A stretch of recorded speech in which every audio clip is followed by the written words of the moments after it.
ನಮಸ್ಕಾರ. ಶಿವೇಗ ನ್ಯೂಸಿನ ಟಾಪ್ ಸ್ಟೋರಿಗೆ ಸ್ವಾಗತ. ನಾನು ಶ್ರೀನಿವಾಸ್ ವೈದ್ಯ. ಈ ಹೊತ್ತು ಟಾಪ್ ಸ್ಟೋರಿಯಲ್ಲಿ ಒಟ್ಟು 3 ಪ್ರಮುಖ ಸುದ್ದಿಗಳನ್ನು ಹೊತ್ತು ನಾನು ನಿಮ್ಮ ಮುಂದಕ್ಕೆ ಬಂದಿದ್ದೀನಿ. ಅದರಲ್ಲಿ top story number 1, delimitation war. Shah ಎದುರು ಡಿಕೆ ಶಿವಕುಮಾರ್ ರಣರಣ. ಲೋಕಸಭಾ ಸೀಟ್ ಹೆಚ್ಚಳದ ಕೇಲ್ ಬೇಡವೇ ಬೇಡ ಅಂತ ಡಿಕೆ ಶಿವಕುಮಾರ್ ಹೇಳ್ತಾ ಇದ್ದಾರೆ. ಆ್ಯಂಡ್ ಟಾಪ್ ಸ್ಟೋರಿ 2, ರಾಜ್ಯ ಬಿಜೆಪಿಗೆ ಬೇಕಾಗಿಲ್ವಾ ಶ್ರೀರಾಮುಲು? ವ್ಯವಸ್ಥಿತವಾಗಿ ಎಸ್ಟಿ ನಾಯಕನನ್ನು ಸೈಡ್ಲೈನ್ ಮಾಡುವಂತಹ ಕೆಲಸವನ್ನು ಬಿಜೆಪಿ ಮಾಡ್ತಾ ಇದೆನಾ? And top story number 3, Sandhya Suraksha ವಿಧವಾ ವೇತನ ಪಿಂಚಣಿದಾರರೇ ದಯವಿಟ್ಟು ನೀವು ಈ ಸುದ್ದಿಯನ್ನು ಗಮನಿಸಬೇಕು. ವಾರ್ಷಿಕ ಆದಾಯ ಮಿತಿಯನ್ನು ಸಡಲಿಕೆ ಮಾಡಿದೆ. 17 ಲಕ್ಷ ಮಂದಿಗೆ ಇದು ಲಿಟ್ರಲಿ ಗುಡ್ ನ್ಯೂಸ್. ಈ ಎಲ್ಲ ವಿಚಾರಗಳನ್ನು ಡೀಟೇಲ್ಡ್ ಆಗಿ ನಾನು ನಿಮಗೆ ಇವತ್ತಿನ ಟಾಪ್ ಸ್ಟೋರಿಯಲ್ಲಿ ತಿಳಿಸ್ತಾ ಹೋಗ್ತೀನಿ. Come on, let's go for a top story number 1. ಲಿಮಿಟೇಷನ್ನಲ್ಲೇ ಇರಲಿ ಅನ್ನುವಂತಹ ಮಾತನ್ನು ಡಿ ಕೆ ಶಿವಕುಮಾರ್ ಹೇಳ್ತಾ ಇದ್ದಾರೆ. ಡಿಲಿಮಿಟೇಷನ್ ವಿರುದ್ಧ ಡಿ ಕೆ ಲಿಟ್ರಲಿ ರಣರಣ ಅಂತ ಇದ್ದಾರೆ. Let's go for a top story number 1.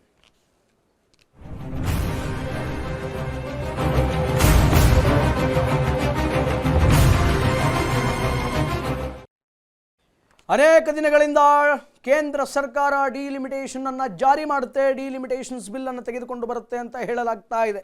ಇಡೀ ದೇಶವೇ ಯಾವಾಗ ಡಿಲಿಮಿಟೇಷನ್ ಆಗುತ್ತೆ ಅನ್ನುವಂತಹ ಕಾತುರದಲ್ಲಿದೆ. ಆದರೆ ಡಿಲಿಮಿಟೇಷನ್ಸ್ಗೆ ಲಿಮಿಟೇಷನ್ಸ್ ಇರಲಿ, ಡಿಲಿಮಿಟೇಷನ್ಸ್ ಆಗೋದು ಬೇಡ, ಲೋಕಸಭಾ ಕ್ಷೇತ್ರಗಳು ಪುನರ್ವಿಂಗಡಣೆ ಆಗೋದು ಬೇಡ ಅಂತ ಕರ್ನಾಟಕದ ಮುಖ್ಯಮಂತ್ರಿಯಾಗಿರುವಂತಹ ಡಿ ಕೆ ಶಿವಕುಮಾರ್ ಅವರು ಅಮಿತ್ ಶಾ ಅವರ ನೇತೃತ್ವದಲ್ಲಿಯೇ ಬಹಿರಂಗವಾಗಿ ಹೇಳಿಕೆಯನ್ನು ನೀಡಿದ್ದಾರೆ. ಅದಕ್ಕೆ ಸಂಬಂಧಪಟ್ಟಂತೆ ಒಂದಿಷ್ಟು ಬ್ರೇಕಿಂಗ್ಗಳಿದೆ. Let's check it out. ಆ ಬ್ರೇಕಿಂಗ್ ಏನು ಅನ್ನುವಂಥದ್ದನ್ನು ನೋಡ್ಕೊಂಬರೋಣ. Breaking plate please. ಲೋಕಸಭಾ ಕ್ಷೇತ್ರಗಳ ಪುನರ್ವಿಂಗಡಣೆ ವಿರುದ್ಧ ಸಿಎಂ ಡಿಕೆ ಸದ್ದು ಮಾಡ್ತಾ ಇದ್ದಾರೆ. ಇಡೀ ದಕ್ಷಿಣ ಭಾರತದ ರಾಜ್ಯಗಳಿಗೆ ದನಿಯಾದಂತಹ ಕರ್ನಾಟಕದ ಮುಖ್ಯಮಂತ್ರಿ ಡಿ ಕೆ ಶಿವಕುಮಾರ್ ದಕ್ಷಿಣ ಭಾರತದ ಆತಂಕವನ್ನು ಯಶಸ್ವಿಯಾಗಿ ತೆರೆದಿಟ್ಟಂತಹ ಕನಕಪುರದ ಬಂಡೆ ಕೇಂದ್ರದ ನಂಬರ್ 2 ನಾಯಕ ಆದಂತಹ ಶಾ ಮುಂದೆ ಡಿ ಕೆ ಶಿವಕುಮಾರ್ ಒತ್ತಡದ ತಂತ್ರ. 31ನೇ ದಕ್ಷಿಣ ವಲಯ ಮಂಡಳಿ ಸಭೆಯಲ್ಲಿ ಸಿಎಂ ಡಿ ಕೆ ಶಿವಕುಮಾರ್ ಬೇಡಿಕೆಯನ್ನು ಇಟ್ಟಿದ್ದಾರೆ.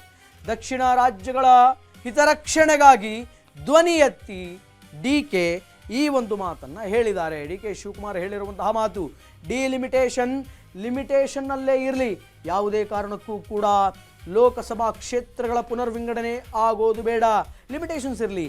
ಯಾಕೆ ಲೋಕಸಭಾ ಕ್ಷೇತ್ರಗಳು ಅಧಿಕವಾಗಬೇಕು, ಯಾಕೆ ಇನ್ನಷ್ಟು ಜಾಸ್ತಿ ಆಗಬೇಕು, ಡಿಲಿಮಿಟೇಷನ್ಸ್ ಬಿಲ್ಲನ್ನು ಯಾಕೆ ಪಾಸ್ ಮಾಡಬೇಕು, ಈಗೆಷ್ಟು ಲೋಕಸಭಾ ಕ್ಷೇತ್ರಗಳಿದೆ ಅಷ್ಟೇ ಇದ್ದರೆ ಸಾಕು ಅಂತ ಲಿಟ್ರಲಿ ದಕ್ಷಿಣ ಭಾರತದ ಧ್ವನಿಯಾಗಿದ್ದಾರೆ ಕರ್ನಾಟಕದ ಮುಖ್ಯಮಂತ್ರಿ ಡಿ ಕೆ ಶಿವಕುಮಾರ್. ಕೇಂದ್ರದ ನಂಬರ್ 2 ನಾಯಕರಾಗಿರುವಂತಹ ನಂಬರ್ 1 ನರೇಂದ್ರ ಮೋದಿ ಪ್ರಧಾನಮಂತ್ರಿಗಳು ಆ್ಯಂಡ್ ಕೇಂದ್ರದ ಗೃಹ ಸಚಿವರಾಗಿರುವಂತಹ ಅಮಿತ್ ಶಾ ನಂಬರ್ 2 ನಾಯಕ ಅಮಿತ್ ಶಾ ಅವರಿಗೆ ನೇರವಾಗಿ ಡಿ ಕೆ ಶಿವಕುಮಾರ್ ತಮ್ಮ ಒಂದು ಒತ್ತಡದ ತಂತ್ರವನ್ನು ಹೇರಿದ್ದಾರೆ. ಬಹಿರಂಗವಾಗಿ ಡಿ ಕೆ ಶಿವಕುಮಾರ್ ಅವರು ಅಮಿತ್ ಶಾ ಅವರಿಗೆ ಡಿಲಿಮಿಟೇಷನ್ಸನ್ನು ಅವಾಯ್ಡ್ ಮಾಡಿ, ನೋ ನೀಡ್ ಆಫ್ ಡಿಲಿಮಿಟೇಷನ್ಸ್ ಅನ್ನುವಂತಹ ಮಾತನ್ನು ಹೇಳಿದ್ದಾರೆ.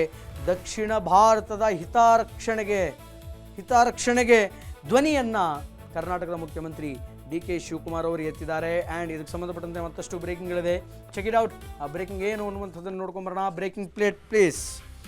ಅಪರೂಪದ ಸನ್ನಿವೇಶಕ್ಕೆ ಸಾಕ್ಷಿಯಾದಂತಹ ತಮಿಳುನಾಡಿನ ಮಹಾಬಲಿಪುರಂ. ದಕ್ಷಿಣ ಭಾರತದ ಹಿತಾಸಕ್ತಿಯ ಪರವಾಗಿ ಪ್ರಬಲ ಬ್ಯಾಟಿಂಗ್ ಅನ್ನು ಮಾಡಿದ್ದಾರೆ ಡಿ ಕೆ ಶಿವಕುಮಾರ್. ಕರ್ನಾಟಕ ಬಲಿಷ್ಠವಾದರೆ ದಕ್ಷಿಣ ಭಾರತ ಬಲಿಷ್ಠವಾಗುತ್ತೆ, ಭಾರತವೇ ಬಲಿಷ್ಠವಾಗುತ್ತೆ ಅಂತ ಡಿ ಕೆ ಶಿವಕುಮಾರ್ ಹೇಳ್ತಾ ಇದ್ದಾರೆ. ಪ್ರಾತಿನಿಧ್ಯವೆಂದರೆ ಕೇವಲ ಸಂಖ್ಯೆಗಳಲ್ಲ, ಅದು ನಮ್ಮ ಪ್ರಭಾವ, ನಮ್ಮ ಧ್ವನಿ. ಯಾವುದೇ ಕಾರಣಕ್ಕೂ ಲೋಕಸಭಾ ಕ್ಷೇತ್ರಗಳನ್ನು ಜಾಸ್ತಿ ಮಾಡಬೇಡಿ, ಹೆಚ್ಚಿಸಬೇಡಿ. ಇದರ ಜೊತೆಗೆ ಮಹಿಳಾ ಮೀಸಲಾತಿಯನ್ನು ಕೊಡಿ, ನಾವು ಬೇಡ ಅಂತ ಹೇಳಲ್ಲ. ವುಮೆನ್ ರಿಸರ್ವೇಷನ್ನ ಕೊಡಿ. ಸಿಎಂ ಡಿ ಕೆ ಪ್ರಕಾರಕ್ಕೆ ಅಮಿತ್ ಶಾ ಲಿಟ್ರಲಿ ತಲೆದೂಗಿದ್ದಾರೆ ಅನ್ನುವಂತಹ ವಿಚಾರಗಳು, ಸಂಗತಿ ಈಗ ಬೆಳಕಿಗೆ ಬರ್ತಾ ಇದೆ. ಅಪರೂಪದ ಸನ್ನಿವೇಶಕ್ಕೆ ಮಹಾಬಲಿಪುರಂ ಸಾಕ್ಷಿಯಾಗಿದೆ. ಆ್ಯಂಡ್ ಕೊಡೋದಾದರೆ ಮಹಿಳಾ ಮೀಸಲಾತಿಯನ್ನು ಕೊಡಿ. ಈಗ ಲೋಕಸಭಾ ವಿಧಾನಸಭಾ ಕ್ಷೇತ್ರಗಳನ್ನು ಜಾಸ್ತಿ ಮಾಡಬೇಡಿ, ಮಹಿಳಾ ಮೀಸಲಾತಿಯನ್ನು ಕೊಡಿ, ಅದಕ್ಕೆ ನಮ್ಮ ತಕರಾರು ಇಲ್ಲ ಅನ್ನುವಂತಹ ವಿಚಾರವನ್ನು ಹೇಳ್ತಾ ಇದ್ದಾರೆ. ಏನಿದು ಮಹಿಳಾ ಮೀಸಲಾತಿಯನ್ನು ಕೊಡಿ ಅಂತಂದರೆ, ಈಗಿರುವಂತಹ ಲೋಕಸಭಾ ಕ್ಷೇತ್ರಗಳೇನಿದೆ ಅದರಲ್ಲಿ ವುಮೆನ್ ಕಾನ್ಸ್ಟಿಟ್ಯೂಯೆನ್ಸಿಗಳನ್ನು ಜಾಸ್ತಿ ಮಾಡ್ಕೊಳ್ಳಿ. ಹೆಣ್ಣು ಮಕ್ಕಳಿಗೆ ಹೆಚ್ಚಿನ ಲೋಕಸಭಾ ಕ್ಷೇತ್ರಗಳಲ್ಲಿ ಟಿಕೆಟ್ ಕೊಡುವಂತಹ ಕೆಲಸ ಮಾಡ್ತೀರಾ, ಹಾಗೇನಾದರೂ ರಿಸರ್ವೇಷನ್ ತರ್ತೀರಾ, ವುಮೆನ್ ರಿಸರ್ವೇಷನ್, ಅದನ್ನು ಕೊಡಿ. ಆದರೆ ಡಿಲಿಮಿಟೇಷನ್ಸ್ ಬಿಲ್ಲನ್ನು ನೀವು ಪಾಸ್ ಮಾಡಿ ಹೆಚ್ಚಿನ ಪ್ರಮಾಣದ ಲೋಕಸಭಾ ಕ್ಷೇತ್ರಗಳನ್ನು ಮಾಡಬೇಡಿ ಅನ್ನುವಂಥದ್ದು ಡಿ ಕೆ ಶಿವಕುಮಾರ್ ಅವರ ನೇರವಾದಂತಹ ದಿಟ್ಟವಾದಂತಹ ವಾದ ಆಗಿದೆ. ಅಮಿತ್ ಶಾ ಅವರು ಮುಂದೆ ಬಹಳ ಪ್ರಖರವಾಗಿ ಹೇಳಿದ್ದಾರೆ. ಆದರೆ ಒಂದು ವಿಚಾರ ಏನು ನೆನಪಿಗೆ ಬರುತ್ತೆ ಅಂತಂದರೆ, ಬಹಳ ಫೆಮಿನಿಸಮ್ ವೇಯಲ್ಲಿ ಡಿ ಕೆ ಶಿವಕುಮಾರ್ ಅವರು ಮಾತಾಡ್ತಾ ಇದ್ದಾರೆ. ಹೆಣ್ಣುಮಕ್ಕಳಿಗೆ ರಿಸರ್ವೇಷನ್ ಕೊಡಿ, ಮಹಿಳಾ ಮೀಸಲಾತಿ ಕೊಡಿ ಅಂತ. ನಿಮ್ಮದೇ ಸಚಿವ ಸಂಪುಟದಲ್ಲಿ ಒಬ್ಬ ಸ್ತ್ರೀಗೆ ಸಚಿವ ಸ್ಥಾನ ಕೊಡಲಿಲ್ಲವಲ್ಲ ಡಿ ಕೆ ಶಿವಕುಮಾರ್ ಅವರೇ? ಹೀಗೊಂದು ಪ್ರಶ್ನೆ ಉದ್ಭವ ಆಗುತ್ತೆ. ಹಾಗಾದರೆ ಡಿಲಿಮಿಟೇಷನ್ಸ್ ಕುರಿತಾಗಿ ಸಿಎಂ ಡಿ ಕೆ ಶಿವಕುಮಾರ್ ಅವರ ಬೇಡಿಕೆಗಳು ಏನು ಅನ್ನುವಂಥದ್ದನ್ನು ಡೀಟೇಲ್ಡ್ ಆಗಿ ನೋಡುವಂತಹ ಪ್ರಯತ್ನವನ್ನು ಮಾಡೋಣ. ಎಸ್, ಡಿಲಿಮಿಟೇಷನ್ಗೆ 1971ರ ಜನಗಣತಿ ಆಧಾರವಾಗಲಿದೆ. 1971 ಜನಗಣತಿ ಏನಿತ್ತು ಅದೇ ಪ್ರಮುಖ ಆಧಾರವಾಗುತ್ತೆ ಅನ್ನುವಂತಹ ವಿಚಾರಗಳು ಕೂಡ ಈಗ ಬೆಳಕಿಗೆ ಬರ್ತಾ ಇದೆ. ಎಸ್, 1971 ಯಾಕಂತಂದರೆ ಪುನರ್ ವಿಂಗಡಣೆ ಮಾಡಬೇಕಾದ್ರೆ 1971ರ ಜನಗಣತಿಯ ಆಧಾರದಲ್ಲಿ ಅದು ಬರಬೇಕಾಗತ್ತೆ. ಏನು ಪ್ರಮುಖ ಕಾರಣ, ರಾಷ್ಟ್ರೀಯ ಜನಸಂಖ್ಯಾ ನಿಯಂತ್ರಣ ನೀತಿಯನ್ನು ಯಶಸ್ವಿಯಾಗಿ ಜಾರಿಗೊಳಿಸಬೇಕು ಅನ್ನುವಂತಹ ಕಾರಣದಿಂದ ರಾಜ್ಯಗಳಿಗೆ ಅದು ಅನ್ವಯ ಆಗಬಾರದು ಅನ್ನುವಂತಹ ಉದ್ದೇಶ ಈಗ ಡಿ ಕೆ ಶಿವಕುಮಾರ್ ಅವರದಾಗಿದೆ. ಒಂದು ಕಡೆ ಅಭಿವೃದ್ಧಿ ಮತ್ತು ಜನಸಂಖ್ಯೆ ನಿಯಂತ್ರಣದಲ್ಲಿ ಮುಂಚೂಣಿಯಲ್ಲಿರುವಂತಹ ರಾಜ್ಯಗಳ ರಾಜಕೀಯ ಹಿತಾಸಕ್ತಿಯನ್ನು ರಕ್ಷಣೆ ಮಾಡೋದಕ್ಕೆ ಮತ್ತು ಒಕ್ಕೂಟದ ವ್ಯವಸ್ಥೆಯಲ್ಲಿ ಸಮಾನತೆಯನ್ನು ಕಾಯ್ದುಕೊಳ್ಳೋದಕ್ಕೆ 1971ರ ಜನಗಣತಿಯನ್ನು ಆಧಾರವಾಗಿ ಇಟ್ಟುಕೊಳ್ಳಬೇಕು ಅನ್ನುವಂತಹ ಮಾತನ್ನು ಈಗ ಕರ್ನಾಟಕದ ಮುಖ್ಯಮಂತ್ರಿ ಹೇಳ್ತಾ ಇದ್ದಾರೆ.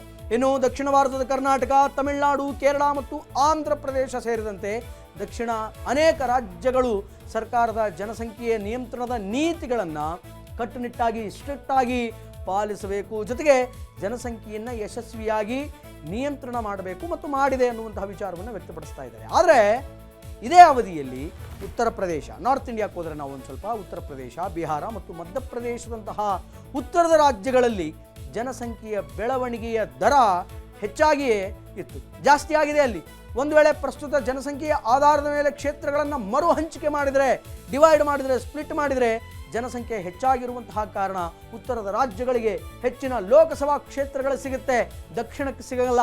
ಆದ್ದರಿಂದ ಜನಸಂಖ್ಯೆಯನ್ನು ಯಶಸ್ವಿಯಾಗಿ ನಿಯಂತ್ರಣ ಮಾಡಬೇಕು.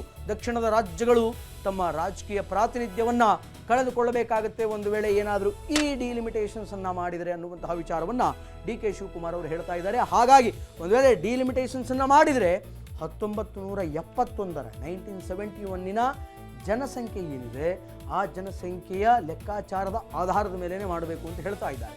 ಇನ್ನು ಯಥಾಸ್ಥಿತಿಯಲ್ಲಿಯೇ ಇರಲಿ ಲೋಕಸಭಾ ಸ್ಥಾನಗಳ ಸಂಖ್ಯೆ ಇವತ್ತು ಯಥಾಸ್ಥಿತಿ ಇವತ್ತು ಎಷ್ಟಿದೆ ಅಷ್ಟೇ ಇರಲಿ ಅಂತ ಡಿ ಕೆ ಶಿವಕುಮಾರ್ ಹೇಳ್ತಾ ಇದ್ದಾರೆ. ಎಷ್ಟಿದೆ ಇವತ್ತಿಗೆ? 543 ಲೋಕಸಭಾ ಕ್ಷೇತ್ರಗಳಿದೆ, ಅಷ್ಟೇ ಇರಲಿ ಅಂತ ಹೇಳ್ತಾ ಇದ್ದಾರೆ. ಮುಂದಿನ 25 ವರ್ಷಗಳ ಕಾಲ ಯಥಾಸ್ಥಿತಿಯಲ್ಲಿಯೇ ಮುಂದುವರಿಯಬೇಕು ಅನ್ನುವಂತಹ ಬೇಡಿಕೆಗೆ ಮುಖ್ಯ ಕಾರಣ ಏನು ಅಂತಂದರೆ ದಕ್ಷಿಣ ಭಾರತದ ರಾಜ್ಯಗಳ ರಾಜಕೀಯ ಪ್ರಾತಿನಿಧ್ಯವನ್ನು ರಕ್ಷಿಸೋದು ಮತ್ತು ಒಕ್ಕೂಟ ವ್ಯವಸ್ಥೆಯನ್ನು ಸಮತೋಲನದಲ್ಲಿ ಕಾಯ್ದುಕೊಳ್ಳೋದೇ ಇದರ ಮೂಲ ಉದ್ದೇಶ ಆಗಿದೆ. ಆದ್ದರಿಂದ 543 ಸೀಟ್ಗಳು ಏನಿದೆ ಲೋಕಸಭಾ ಸೀಟ್ಗಳು, ಆ ಲೋಕಸಭಾ ಸೀಟ್ಗಳೇ ಇರಲಿ. ಮುಂದಿನ 25 ವರ್ಷಗಳ ತನಕ, 25 ವರ್ಷಗಳಾಗೋ ತನಕ ಅದನ್ನು ಒಡೆಯಬೇಡಿ, ಸ್ಪ್ಲಿಟ್ ಮಾಡಬೇಡಿ ಅಂತ ಹೇಳ್ತಾ ಇದ್ದಾರೆ. ಇನ್ನು 543 ಸೀಟುಗಳ ಮೀಸಲಾತಿಯಲ್ಲಿ ಮಹಿಳಾ ಮೀಸಲಾತಿಯನ್ನು ಜಾರಿ ಮಾಡಿ. ನಾನಾಗಲೇ ಹೇಳಿದೆ, 543 ಸೀಟ್ಗಳೇನಿದೆ ಲೋಕಸಭಾ ಸೀಟ್ಗಳು, ಅಲ್ಲಿ ಮಹಿಳಾ ಮೀಸಲಾತಿಯನ್ನು ಜಾರಿ ಮಾಡಿ ತರಬೇಕು ಅನ್ನುವಂತಹ ಆಗ್ರಹ ಕೂಡ ಹೆಚ್ಚಿದೆ. ಇದು ಕ್ಷೇತ್ರದ ಪುನರ್ವಿಂಗಡಣೆ ಹಾಗೂ ಜನಸಂಖ್ಯಾ ಆಧಾರಿತ ಬದಲಾವಣೆಗಳಿಂದ ದಕ್ಷಿಣ ಭಾರತದ ರಾಜ್ಯಗಳಿಗೆ ರಾಜಕೀಯ ಪ್ರಾತಿನಿಧ್ಯದ ನಷ್ಟವನ್ನು ಲಿಟ್ರಲಿ ಸ್ವಲ್ಪ ತಡೆಯುತ್ತೆ. ಅಲ್ಲದೆ ಹೊಸ ಜನಗಣತಿಯ ಆಧಾರದ ಮೇಲೆ ಮತ್ತು ಕ್ಷೇತ್ರದ ವಿಸ್ತರಣೆಯ ವಿಳಂಬವಿಲ್ಲದೆ ಮಹಿಳೆಯರಿಗೆ ತಕ್ಷಣವೇ ರಾಜಕೀಯ ಅಧಿಕಾರ ಸಿಗೋದಕ್ಕೆ ಈಸಿಯೆಸ್ಟ್ ವೇ ಆಗುತ್ತೆ, ಸರಳ ಮಾರ್ಗ ಆಗುತ್ತೆ ಅನ್ನುವಂಥದ್ದು ಡಿ ಕೆ ಶಿವಕುಮಾರ್ ಅವರ ಲೆಕ್ಕಾಚಾರ. ಆದ್ದರಿಂದ ಹೆಣ್ಮಕ್ಕಳು ಬಂದುಬಿಟ್ರೆ, ವುಮೆನ್ ರಿಸರ್ವೇಷನ್ ಬಂದುಬಿಟ್ರೆ ಈಸಿಯಾಗಿ ಅವರಿಗೆ ಪವರ್ ಸಿಕ್ಕಿಬಿಡುತ್ತೆ ಅನ್ನುವಂಥ ಲೆಕ್ಕಾಚಾರದಲ್ಲಿದ್ದಾರೆ. ಡಿಲಿಮಿಟೇಷನ್ ವಿಚಾರದಲ್ಲಿ ದಕ್ಷಿಣ ರಾಜ್ಯಗಳ ಒಟ್ಟಾಗೋಣ, ದಕ್ಷಿಣ ರಾಜ್ಯಗಳೆಲ್ಲವೂ ಕೂಡ ಒಟ್ಟಾಗೋಣ ಅನ್ನುವಂತಹ ಮಾತನ್ನು ಡಿ ಕೆ ಶಿವಕುಮಾರ್ ಅವರು ಹೇಳ್ತಾರೆ. ಎಲ್ಲ ಬೇಡಿಕೆಗಳನ್ನು ಒಳಗೊಂಡಂತಹ ಒಮ್ಮತದ ನಿರ್ಣಯವನ್ನು ದಕ್ಷಿಣ ವಲಯದ ಮಂಡಳಿಯೂ ಕೂಡ ಅಂಗೀಕರಿಸಬೇಕು, ಇದನ್ನು ಸ್ವಾಗತ ಮಾಡಿಕೊಳ್ಳಬೇಕು ಅಂತ ಹೇಳಿ ಮುಖ್ಯಮಂತ್ರಿಗಳಿಗೆ ಸಿಎಂ ಡಿ ಕೆ ಶಿವಕುಮಾರ್ ಕರೆ ಮಾಡಿ, ಅಂದರೆ ಬೇರೆ ಬೇರೆ ಮುಖ್ಯಮಂತ್ರಿಗಳಿಗೆ ಕರೆ ಮಾಡಿ ಈ ಒಂದು ವಿಚಾರವನ್ನು ತಿಳಿಸಿದ್ದಾರೆ, ಅವ್ರ ಕಿವಿಗೆ ಹಾಕಿದ್ದಾರೆ. ಎಲ್ಲರೂ ಒಟ್ಟಾಗಿದ್ದರೆ ಮಾತ್ರ ಏನಾದರೂ ನಾವು ಸಾಧಿಸಬಹುದು ಅನ್ನುವಂತಹ ಮಂತ್ರವನ್ನು ಡಿ ಕೆ ಶಿವಕುಮಾರ್ ಅವರು ದಕ್ಷಿಣ ಭಾರತದ ಬೇರೆ ರಾಜ್ಯದ ಮುಖ್ಯಮಂತ್ರಿಗಳಿಗೆ ಹೇಳಿದ್ದಾರೆ ಅನ್ನುವಂಥ ವಿಚಾರಗಳು ಬೆಳಕಿಗೆ ಬಂದಿವೆ. ಎಸ್, ಇದು ಡಿ ಕೆ ಶಿವಕುಮಾರ್ ಅವರ ಬೇಡಿಕೆ. ಹಾಗಾದರೆ ಡಿ ಕೆ ಆತಂಕ ಏನು? ಡಿಲಿಮಿಟೇಷನ್ಸನ್ನು ಎಕ್ಸಿಕ್ಯೂಟ್ ಮಾಡಿದರೆ, ಆ ಬಿಲ್ಲನ್ನು ಪಾಸ್ ಮಾಡಿದರೆ ವಾಟ್ ವಾಸ್ ದ ಡಿಫೆಕ್ಟ್ ಏನು? ಡಿ ಕೆ ಶಿವಕುಮಾರ್ ಆತಂಕ ಏನು ಅನ್ನುವಂಥದ್ದು ನೋಡ್ಕೊಂಬರೋಣ. ರಾಜಕೀಯ ಪ್ರಭಾವ ಕುಸಿತದ ಭೀತಿ ಅನ್ನುವಂಥದ್ದು ಅನೇಕ ರಾಜಕಾರಣಿಗಳಿಗೆ ಕಾಡುತ್ತೆ ಡಿಲಿಮಿಟೇಷನ್ ಆದರೆ. ಹಾಗೆ ಡಿ ಕೆ ಶಿವಕುಮಾರ್ ಅವರಿಗೂ ಕೂಡ ಕಾಡ್ತಾ ಇದೆ. ಜನಸಂಖ್ಯೆಯ ಆಧಾರದ ಮೇಲೆ ಕ್ಷೇತ್ರಗಳನ್ನು ಮರು ವಿಂಗಡಣೆ ಮಾಡಿದರೆ ಉತ್ತರ ಭಾರತದ ರಾಜ್ಯಗಳಿಗೆ ಹೆಚ್ಚಿನ ಸೀಟ್ಗಳು ಸಿಗುತ್ತೆ. ಇದರಿಂದ ದೇಶದ ರಾಜಕಾರಣದಲ್ಲಿ ದಕ್ಷಿಣ ರಾಜ್ಯಗಳ ಪ್ರಭಾವ ಲಿಟ್ರಲಿ ಕಡಿಮೆ ಆಗುತ್ತೆ, ದಕ್ಷಿಣ ಭಾರತದವರ ಧ್ವನಿ ಕಡಿಮೆ ಆಗುತ್ತೆ. ಆದ್ದರಿಂದ ದಕ್ಷಿಣ ಭಾರತದವರಿಗೆ ಈಗಿರುವಂತಹ ಪ್ರಾತಿನಿಧ್ಯವೇ ಇರಬೇಕು ಅನ್ನುವಂತಹ ಕಾರಣದಿಂದ ಡಿಲಿಮಿಟೇಷನ್ಸ್ ಬೇಡ, ಲೋಕಸಭಾ ಕ್ಷೇತ್ರಗಳ ಪುನರ್ವಿಂಗಡಣೆ ಬೇಡ ಅಂತ ಹೇಳ್ತಾ ಇದ್ದಾರೆ. ಆ್ಯಂಡ್ ಜನಸಂಖ್ಯೆಯ ನಿಯಂತ್ರಣದಲ್ಲಿ ಯಶಸ್ವಿಯಾಗುತ್ತೆ, ಸಾಧನೆಗೆ ಸಿಗದ ಮನ್ನಣೆ ಆಗುತ್ತೆ. ಜನಸಂಖ್ಯೆ ನಿಯಂತ್ರಣದಲ್ಲಿ ಯಶಸ್ವಿ, ಸಾಧನೆಗೆ ಸಿಗದಂತಹ ಮನ್ನಣೆ. ಕೇಂದ್ರ ಸರ್ಕಾರದ ಕರೆಗೆ ಒಗ್ಗಟ್ಟು ಜನಸಂಖ್ಯೆ ನಿಯಂತ್ರಣ ಹಾಗೂ ಮಾನವ ಅಭಿವೃದ್ಧಿ ಸೌಚಂಕ್ಯಗಳಲ್ಲಿ ದಕ್ಷಿಣ ಭಾರತದ ರಾಜ್ಯಗಳು ಶಿಸ್ತುಬದ್ಧವಾಗಿ ಸಾಧನೆಯನ್ನು ಮಾಡ್ತಾ ಇದೆ, ಮುಂದೆ ಕೂಡ ಮಾಡುತ್ತೆ. ಆದರೆ ಈ ಮಾತನ್ನು ಉತ್ತರ ಭಾರತದ ರಾಜ್ಯಗಳಲ್ಲಿ ಹೇಳೋಕ್ಕೆ ನಾವು ಬರೋದಿಲ್ಲ, ಇದನ್ನು ಅಲ್ಲಿಗೆ ಅಪ್ಲೈ ಮಾಡೋಕ್ಕೆ ಬರಲ್ಲ, ಅಲ್ಲಿ ಜನಸಂಖ್ಯೆ ನಿಯಂತ್ರಣ ಅನ್ನುವಂಥದ್ದೇ ಆಗಲಿಲ್ಲ. ದಕ್ಷಿಣ ಭಾರತದಲ್ಲಿ ಜನಸಂಖ್ಯೆ ನಿಯಂತ್ರಣ ಆಯಿತು. ದಕ್ಷಿಣ ಭಾರತ ರಾಜ್ಯಗಳಲ್ಲಿ ಈಗ ಈ ಯಶಸ್ಸೇ ರಾಜಕೀಯ ಪ್ರಾತಿನಿಧ್ಯದ ಇಳಿಕೆಗೆ ಕಾರಣ ಆಗಬಾರದು ಅನ್ನುವಂಥದ್ದು ಡಿ ಕೆ ಶಿವಕುಮಾರ್ ಅವರ ಒಂದು ಕಳಕಳಿಯಾಗಿದೆ, ಅವರ ಒಂದು ಇಂಟೆನ್ಷನ್ ಆಗಿದೆ. ಆ್ಯಂಡ್ ಆರ್ಥಿಕ ಕೊಡುಗೆಗೆ ತಕ್ಕ ಪ್ರಾತಿನಿಧ್ಯ ಸಿಗಬೇಕು, ಆರ್ಥಿಕ ಕೊಡುಗೆಗೆ ಪ್ರಾತಿನಿಧ್ಯ ಸಿಗಬೇಕು. ಆರ್ಥಿಕ ಕೊಡುಗೆ, ಫೈನಾನ್ಷಿಯಲ್ ಕ್ರೈಸಿಸ್ಸಿಂದ ದಕ್ಷಿಣ ಭಾರತ ಹೊರಗಡೆ ಬರಬೇಕು ಮತ್ತು ದೇಶಕ್ಕೆ ಆರ್ಥಿಕವಾಗಿ ಸೌತ್ ಇಂಡಿಯಾ ಏನಾದರೂ ಕೊಡಬೇಕು ಅನ್ನುವಂಥದ್ದು ಅವರ ಲೆಕ್ಕಾಚಾರ. ಒಟ್ಟು GDPಗೆ 33% ಕೊಡುಗೆ ನೀಡುವಂತಹ ದಕ್ಷಿಣ ರಾಜ್ಯಗಳಿಗೆ ರಾಜಕೀಯವಾಗಿಯೂ ಕೂಡ ಅಷ್ಟೇ ಪ್ರಾಮುಖ್ಯತೆ ಇರಬೇಕು ಅಂತ CM ಡಿ ಕೆ ಶಿವಕುಮಾರ್ ಪ್ರತಿಪಾದನೆ ಮಾಡಿದ್ದಾರೆ. ದಕ್ಷಿಣದ ಯಾವುದೇ ರಾಜ್ಯಗಳು ಲೋಕಸಭಾ ಸೀಟ್ಗಳನ್ನು ಕಳೆದುಕೊಳ್ಳುವುದಿಲ್ಲ ಎಂಬ ಕೇಂದ್ರದ ಭರವಸೆಯನ್ನು ನಾವು ಸ್ವಾಗತ ಮಾಡ್ತೀವಿ. ಆದರೆ ಪ್ರಾತಿನಿಧ್ಯ ಎನ್ನುವುದು ಕೇವಲ ಸಂಖ್ಯೆಯಲ್ಲ, ಅದು ನಮ್ಮ ರಾಜಕೀಯ ತೂಕ ಮತ್ತು ಧ್ವನಿಯಲ್ಲಿ ಅಡಕವಾಗಿದೆ ಅನ್ನುವಂಥದ್ದು ಡಿ ಕೆ ಶಿವಕುಮಾರ್ ಅವರು ಮಾತು. ಒಂದು ಬಹಿರಂಗವಾದಂತಹ ಸಭೆಯಲ್ಲಿ ಅಮಿತ್ ಶಾ ಎದುರೇ ಈ ಎಲ್ಲ ವಿಚಾರಗಳನ್ನು ಸ್ಪಷ್ಟಪಡಿಸಿದ್ದಾರೆ. ತಮಿಳುನಾಡು ಮುಖ್ಯಮಂತ್ರಿ ವಿಜಯ್ ದಳಪತಿ ಸೇರಿದಂತೆ ದಕ್ಷಿಣದ ಇತರರೇ ನಾಯಕರು ಕೂಡ ಈ ನಿಲುವಿಗೆ ಬೆಂಬಲವನ್ನು ವ್ಯಕ್ತಪಡಿಸಿದ್ದಾರೆ ಅನ್ನುವಂತಹ ವಿಚಾರಗಳು ಕೂಡ ಬೆಳಕಿಗೆ ಬರ್ತಾರೆ. ರೈಟ್ ನಾವು ಇದು ಡಿಲಿಮಿಟೇಷನ್ಸಿನ ಒಂದು ಪುರಾಣ. ಏನೇನು ಪ್ರೋಸ್ ಇದೆ, ಏನೇನು ಅಗೇನೆಸ್ಟ್ ಇದೆ ಅನ್ನುವಂತಹ ವಿಚಾರಗಳನ್ನು ಡಿ ಕೆ ಶಿವಕುಮಾರ್ ಅವರು ಸ್ಪಷ್ಟವಾಗಿ ಬಹಿರಂಗ ವೇದಿಕೆಯಲ್ಲಿ ಅಮಿತ್ ಶಾ ಅವರ ಮುಂದೆ ಹೇಳಿದ್ದಾರೆ. ಮಹಿಳಾ ಮೀಸಲಾತಿ ಕೊಡಿ 543 ಲೋಕಸಭಾ ಕ್ಷೇತ್ರಗಳ ಪೈಕಿ, ಆದರೆ ಕ್ಷೇತ್ರಗಳ ಪುನರ್ವಿಂಗಡಣೆಯನ್ನು ಮಾಡಬೇಡಿ. ಹಂಗೆ ಕ್ಷೇತ್ರಗಳ ಪುನರ್ವಿಂಗಡಣೆ ಮಾಡಿದರೆ ಜನಗಣತಿಯ ಆಧಾರದ ಮೇಲೆ ಉತ್ತರ ಭಾರತದಲ್ಲಿ, ನಾರ್ತ್ ಇಂಡಿಯಾದಲ್ಲಿ ಲೋಕಸಭಾ ಕ್ಷೇತ್ರಗಳು ಜಾಸ್ತಿ ಆಗುತ್ತೆ, ನಮ್ಮಲ್ಲಿ ಕಡಿಮೆ ಆಗಿಬಿಡುತ್ತೆ. ಯಾಕಂತಂದರೆ ನಮ್ಮಲ್ಲಿ ಪಾಪ್ಯುಲೇಷನ್ ಇನ್ಕ್ರೀಸಿಂಗ್ ಅನ್ನುವಂಥದ್ದು ಜಾಸ್ತಿ ಇಲ್ಲ ದಕ್ಷಿಣ ಭಾರತದಲ್ಲಿ. ಉತ್ತರ ಭಾರತದಲ್ಲಿ ನಿರಂತರವಾಗಿ ಪಾಪ್ಯುಲೇಷನ್ ಇನ್ಕ್ರೀಸ್ ಆಗ್ತಾನೇ ಇದೆ. ಆದ್ದರಿಂದ ರೈಟ್ ನಾವು ಪಾಪ್ಯುಲೇಷನ್ ಇನ್ಕ್ರೀಸ್ ಆಗಿರುವಂಥ ಉತ್ತರ ಭಾರತದಲ್ಲಿ ಲೋಕಸಭಾ ಕ್ಷೇತ್ರಗಳು ಜಾಸ್ತಿ ಆಗುತ್ತೆ, ನಮ್ಮಲ್ಲಿ ಕಡಿಮೆ ಆಗುತ್ತೆ ಮತ್ತು ಇನ್ನೂ ಅನೇಕ ವಿಚಾರಗಳನ್ನು ಡಿ ಕೆ ಶಿವಕುಮಾರ್ ಅವರು ಹೇಳಿದರು. ಆರ್ಥಿಕತೆ ಹೊಡೆತ ಬೀಳುತ್ತೆ, ನಮ್ಮ ಪ್ರಾತಿನಿಧ್ಯ ಕಡಿಮೆ ಆಗುತ್ತೆ. ಆದ್ದರಿಂದ ನಾವೆಲ್ಲರೂ ಒಗ್ಗೂಟದಲ್ಲಿಟ್ಟುಕೊಂಡು ದಕ್ಷಿಣ ಭಾರತದ ಎಲ್ಲ ಮುಖ್ಯಮಂತ್ರಿಗಳು ಸೇರ್ಕೊಂಡು ಇದರ ವಿರುದ್ಧ ಹೋರಾಡಬೇಕಾಗಿದೆ, ಡಿಲಿಮಿಟೇಷನ್ಸನ್ನು ಬೇಡ ಅಂತ ಹೇಳಬೇಕಾಗಿದೆ ಅನ್ನುವಂಥ ಮಾತನ್ನು ಡಿ ಕೆ ಶಿವಕುಮಾರ್ ಅವರು ಹೇಳಿದರು.